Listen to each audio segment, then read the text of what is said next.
Imagine receber uma missão diretamente de Deus, cumprir cada detalhe, mas no final, um único erro te custar a vida de forma brutal. Isso aconteceu de verdade e o fim dessa história é simplesmente chocante.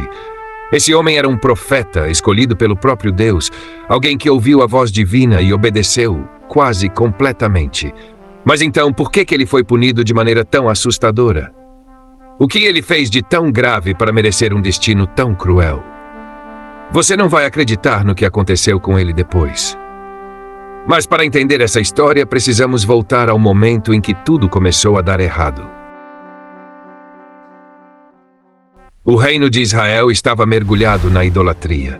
O rei Jeroboão, em sua tentativa de afastar o povo de Jerusalém, havia construído altares pagãos e instituído um falso sistema de adoração. Ele não queria que o povo subisse até o templo do Senhor, então criou seus próprios deuses, 2 bezerros de ouro, um em Betel e outro em Dan. O povo enganado começou a oferecer sacrifícios nesses altares, afastando-se cada vez mais da verdadeira fé. Foi nesse contexto que Deus decidiu agir, enviando um profeta com uma missão clara e urgente. Esse profeta não teve seu nome registrado nas Escrituras. Ele é chamado apenas de o Homem de Deus, pois sua identidade não era o foco, sua obediência era. Ele foi enviado a Betel, onde Jeroboão estava prestes a queimar incenso no altar idólatra. Corajoso, o profeta se aproximou e proclamou em alta voz uma profecia impressionante. Aquele altar seria destruído e no futuro um rei chamado Josias viria para acabar com toda aquela idolatria. Detalhe, essa profecia se cumpriria centenas de anos depois. Jeroboão ficou furioso. Como ousava aquele homem desafiar sua autoridade diante de todos? Cheio de ira, estendeu a mão e ordenou que seus soldados o prendessem. Mas naquele instante algo sobrenatural aconteceu. Sua mão, que estava esticada para dar a ordem, secou na mesma hora. Ele tentou movê-la, mas não conseguiu. O medo tomou conta do rei.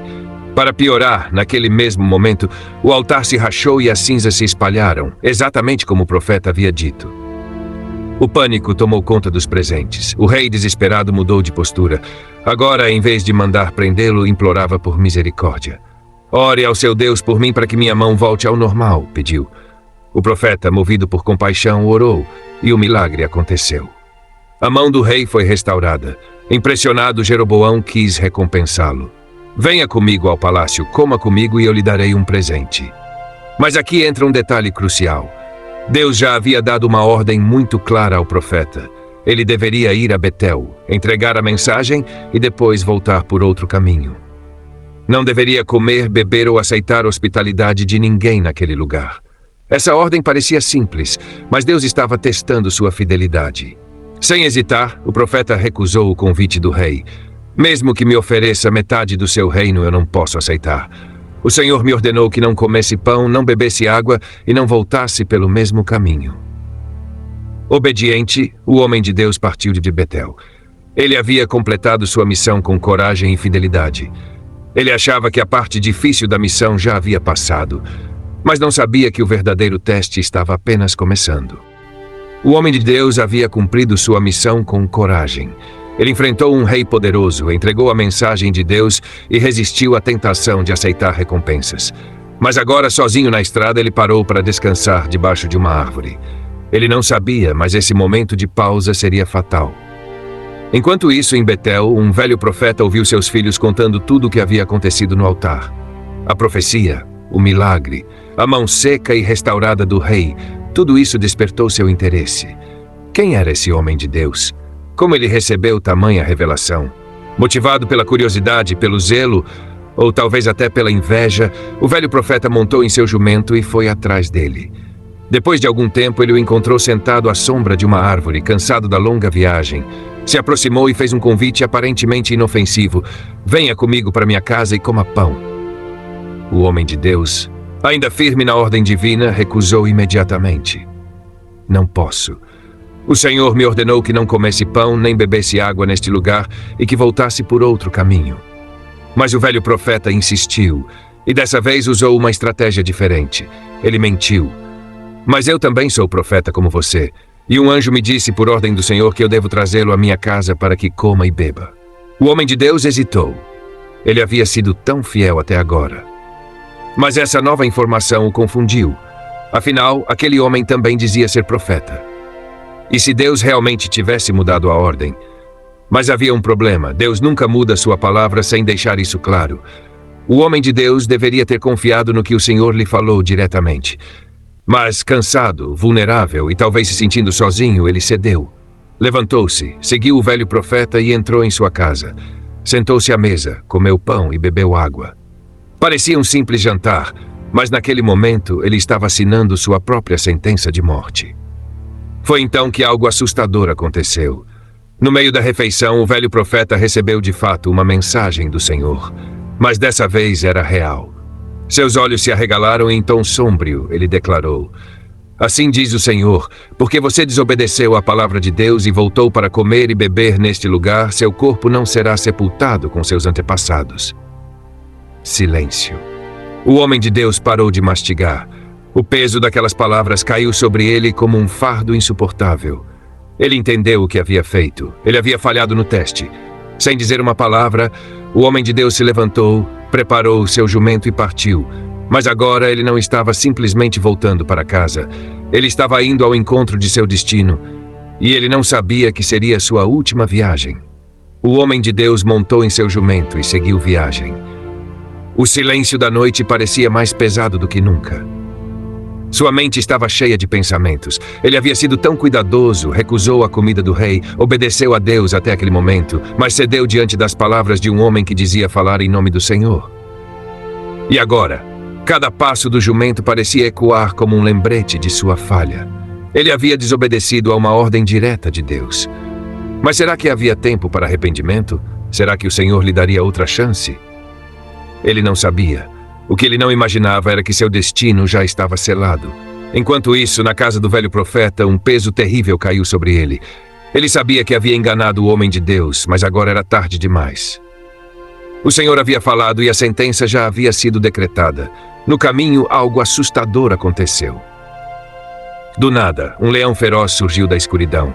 O homem de Deus nem teve tempo de reagir. O ataque foi brutal, rápido, irreversível. Em segundos, tudo acabou. Mas havia algo estranho, algo sobrenatural. O leão não devorou o corpo. Ele simplesmente ficou ali parado, como se estivesse guardando o cadáver. Ao lado dele, o jumento permaneceu imóvel, ileso. Nenhuma luta, nenhum rastro de fuga. Apenas uma cena inexplicável. O corpo caído na estrada, o jumento ao lado e o leão em pé, sem tocar em nada mais. Pessoas que passaram por ali ficaram aterrorizadas. Um leão deveria ter despedaçado sua presa, mas esse não. Ele apenas cumpriu a sentença de Deus e ficou ali imóvel como um guardião da justiça divina. A notícia rapidamente chegou ao velho profeta. Assim que soube, ele se levantou e, cheio de remorso, saiu para buscar o corpo. Ele encontrou exatamente como descreveram: o cadáver no chão, o leão em pé e o jumento ao lado. O animal feroz não atacou mais ninguém. Era como se toda a cena fosse um sinal claro de que aquilo não era um acidente, mas um juízo direto de Deus. O velho profeta pegou o corpo do homem de Deus, colocou-o sobre o jumento e o levou de volta para Betel. Com pesar, preparou o sepultamento e o colocou em seu próprio túmulo. De luto, ele declarou diante de todos: este era um verdadeiro homem de Deus. E tudo o que ele profetizou se cumprirá. O homem de Deus pagou o preço por sua desobediência. Mas sua missão não foi em vão. Sua profecia sobre o altar de Betel se cumpriria muitos anos depois, nos dias do rei Josias. Seu erro lhe custou a vida, mas sua mensagem permaneceu. E assim, um aviso silencioso ficou registrado na história. Nem mesmo os escolhidos estão imunes ao engano, e obedecer a Deus parcialmente não é suficiente. A missão do homem de Deus parecia ter sido cumprida com sucesso. Ele enfrentou um rei poderoso, viu um milagre acontecer e permaneceu firme diante das tentações. Ele havia recusado a comida do rei, rejeitado riquezas e seguido a ordem de Deus. Tudo indicava que sua história terminaria em vitória. Mas então veio o verdadeiro teste. A grande armadilha não foi o confronto com o rei, mas a pausa na estrada. O perigo não veio de um inimigo declarado, mas de alguém que também dizia servir a Deus. E essa é uma verdade assustadora.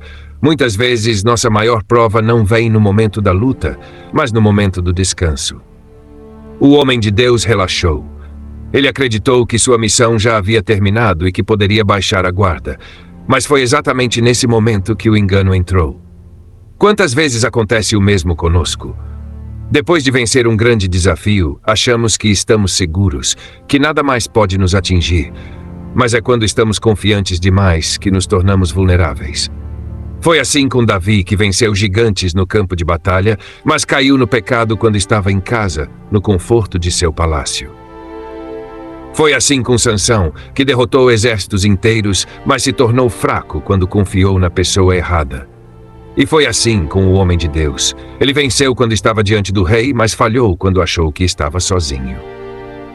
Essa história nos ensina que a fidelidade a Deus não é provada apenas em momentos de grandes decisões, mas também em pequenos detalhes. Não basta ser fiel apenas diante das batalhas. É preciso ser fiel quando ninguém está olhando. E agora surge a grande questão: será que estamos preparados para os testes que vêm depois da vitória? A história do homem de Deus é trágica, mas carrega lições profundas e assustadoramente atuais. Ele era um servo do Senhor, alguém que recebeu uma missão direta de Deus, e no início foi fiel. Ele teve coragem para enfrentar o rei Jeroboão, viu um milagre acontecer diante de seus olhos e resistiu às tentações de riqueza e conforto. Mas no final, um pequeno erro selou seu destino. Essa história nos ensina algo fundamental: a desobediência sempre tem um preço. O homem de Deus não pecou por rebeldia ou maldade. Ele não rejeitou a Deus nem tentou usurpar sua glória.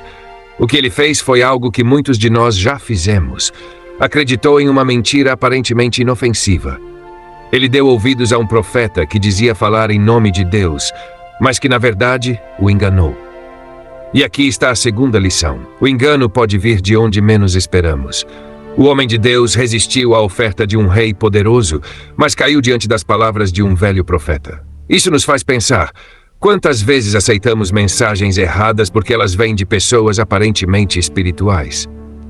Nem todo mundo que diz falar em nome de Deus está realmente transmitindo sua vontade. Outro ponto crucial: nem todo milagre é um sinal de aprovação divina.